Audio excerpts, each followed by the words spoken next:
Good morning everyone, Radhe Radhe. मु पूजा स्वागत करुच्ची मोर आउ एक छोट मिनी ब्लॉग को।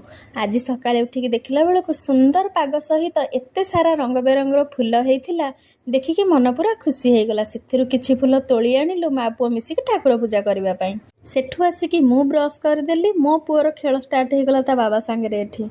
बहुत दिन है बार अबार पड़ूला मुंडे तेल टिके लगे पार नथिली, सेथिलागी आज भाविली टिके मुंडे तेल लगेदेवी। निजे मुंडे तेल लगाइए टिके भी भल लगे किए टिके एमती मसाज करदेले बहुत आराम लगे। गाँव रु आसीथिला देसी पाचिला कदली, सेथिरु मु आगे गोटे खाईदेली ब्रश करके। पुओ पाई एठी टिके घोरा करकिना ताकू सकाळे खुएदेली। बाबूंकर ड्यूटी थिला तो सेथिलागी एठी भात डालमा भजा टिके कर देइथिली।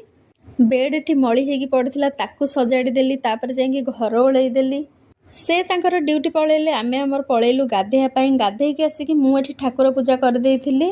ठाकुर पूजा कले ना मन को गोटे अलगा ही शांति मिले। मु मोर आसिकी टिके चूड़ा कदली आज खाईदेली। मु खाइला बेले मो पुअर सबु बेले आशा थाए तो ताकू भी टिके खुएदेली। दीपहरे ताकू गाधेइकिना एठी ता खाइबा खुए देइथिली। से सोइला परे मु मो खाइबा खाइदेली। कुहनी आज 4टा बेले एते वर्षा हला, 15 मिनिट रे छात पूरा फुल हो गला। अल्प के बंची गली, नहले आज पुणी पानी घरे पसी जाई थांता। एते वर्षा घड़घड़ी लाइन नहीं हेले भी ए पिला तार आराम रे सोईछि। से उठिला, आमे टिके गेल हो गलु। राति खाइबा आज से बाहरु आनी थिले भारी, याकू खाइकी सोइलु। रहुछि, नमस्कार।